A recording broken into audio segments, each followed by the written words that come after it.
Okay, so a lot of people ask, how is a cochlear implant different than a hearing aid, and why get a cochlear implant over a hearing aid? So to understand the differences, it's first important to know how we hear. Sound travels in the ear canal, and it vibrates our middle ear structures, the eardrum and the middle ear bones, and then it stimulates fluid movement inside the cochlea, which is our hearing organ. It looks like that little snail right there.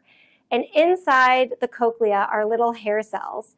When those hair cells move from the fluid movement, the hair cells cause an action potential or stimulation of the auditory nerve that sends that signal to the brain, and that's how we know we're hearing sound.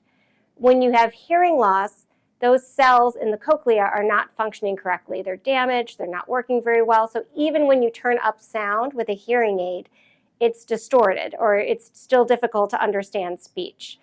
Because a hearing aid basically works the same way with our natural hearing, except for the fact that you're wearing a device on the outside that amplifies sound to try to stimulate the hearing system greater.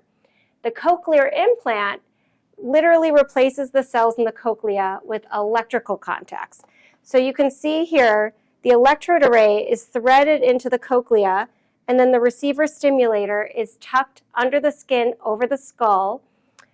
And basically, on the outside, you wear a device just like you do with hearing aids, but this device has microphones like a hearing aid, a processor, a battery to power the device that sits on the ear, and then it sends the signal up to a coil that's held in place by a magnet.